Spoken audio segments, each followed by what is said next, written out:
you're keeping the investigation in-house? Yes. So I need to finish up the track this out, but to get to that point, and please, this is the neat part about not having a million media people. We can get back on point and have our community discussion in here.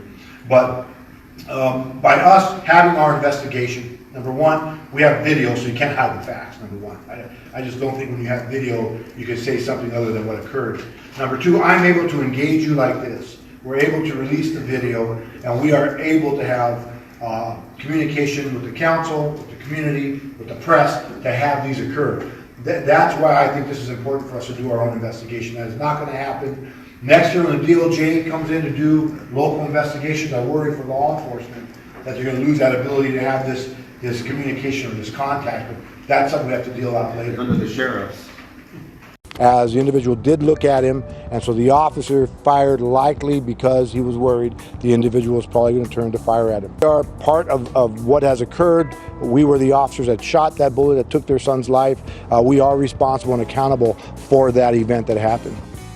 And what you'll see moving forward on this video is an officer with the last three numbers of 306. We will call him officer number 2. What he is showing is that he's walking up on the same side as officer number 1, and the timer shows that his time was after officer number 1. He approaches the same gun that the first officer passed, and this officer picks the gun up, and he continues to walk northbound. In the original version that's with the website, Pasadena website, the officer was asked, was that it? And he said no. He continues to walk up northbound as though he's continued to look in the street instead of near the residents' homes. And then you'll see that he raised his hand right above the camera as though he's putting something in his pocket. This video is being provided so that you, the viewer, can truly see that there is some form of corruption and conspiracy to carry out the cover-up in the Anthony McClain's investigation. What you will see at the end of the video is a slower version of the officer's vehicle driving out of a contained crime scene while there's some type of message or signal being communicated between the officers as the officer shines a light on a police SUV van driving through a contained crime scene. There was no other vehicle that had driven through the crime scene once it was contained, and certainly not within the time period of these two officers identifying the gun with officer number 1 and then with officer number 2 picking up the gun. All of this has happened in the backdrop of the fact that we were in the midst of an intense community discussion about police oversight, both at public safety and at the council, that came in the aftermath of the death of George Floyd in Minneapolis on May 25th. For some people, the shooting that we had in Pasadena on Raymond falls in the same category as the Floyd killing, and hence the protesting and the demands for official actions consistent with that conclusion. While all of us are deeply concerned about what has happened, I'm not ready to reach any conclusion, and we're all committed to releasing as much information as quickly as we can in response to the community's justifiable demands for maximum transparency and maximum speed. If there are any specific comments that anyone feels compelled to make, I'll entertain those. Do know so far is that the Mr. McClain was in possession of the handgun, did have it in his waistband before he took it out.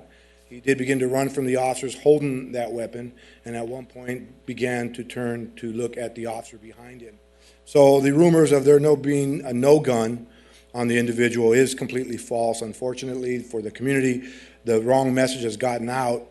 In some way, we need to shift the criticism back to the chief of police in our department to ensure we're talking about whether we should have shot an armed person during a foot pursuit or not, and not whether he was armed, nor was there several shots to the back, or whether he was laying on the ground. Now, just to say it, some may not believe it. Keep your hands out. Keep your hands out. Come on, I got you.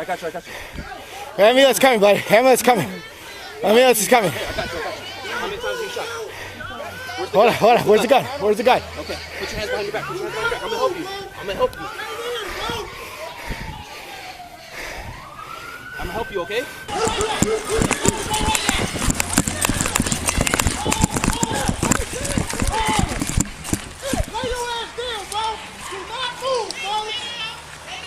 Hey, where's the gun? Where's the gun? Where's the gun at? He tossed it up there. All right. I got him. Okay, you got him? Yeah. All right, I'm going hands on. I'm passing out. Hey, y'all good. I got you. Keep your hands out.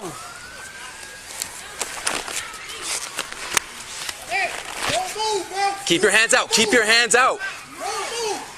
Come on, I can't breathe. I got you. Ambulance coming, buddy. Ambulance coming. Here, I got you. How many times have you shot? 2 times. Where's the gun? Okay, put your hands behind your back. I'm gonna help you. So Ms. Bailey, can you share with the viewers and what you would like to say as to what you would like to get from the city as far as help, as far as this grieving process? Is there something in particular you would like to see happen? I would like to see and understand why did the shooting start, and then they don't give me no reason. I don't have nothing, and no reason for because he ran. Why would they shoot him, and how can he run and shoot back? And then they said they found the gun, and then you say it wasn't, his fingerprints wasn't on the gun. I heard this from somebody that was at the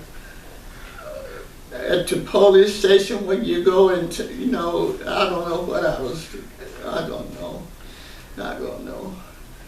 But they won't give you no answers, no reasons. It's always you have to wait until they get the film back. So the film is out, and it's showing how he was running and all that. But I just don't understand it. I want better answers than I'm getting. Well, Ms. Bailey, can you share with me, because I want to help you, and in order to help you, I have to really know what we need to do, what we need specifically. And I think it's very important for the community and for your family and for yourself to say, Alan, I need something by the end of the week to give me some comfort. Either something coming from the city or some information, so we can demand that information be provided, or we can demand that someone address your grievance at this moment in time. And that's what I'm hoping to hear from you, so we can put something into action right now. Well, I would love to find out the police department, the head man or chief or whatever, contact me or come out or have me to come and explain things to me, what's going on. I don't know nothing. The police department haven't called me, nobody came by and said nothing. And I just want to know what's going on, what reason they don't tell me, but I need to know. So, and they don't even send me a letter or anything. It's really bad. It's a hard feeling. Why is they keeping all of this from us? All right, thank you. Thank you for your forbearance, colleagues. We're going to be hearing a lot about this in the coming weeks and days. We'll now proceed Mayor, to our... Sorry, just to note that my office has received many emails and comments related to this matter, and we have distributed that to city staff and to the city council. So I just wanted to make sure that you and the council members were aware. Yeah, thank you, Mr. Clerk.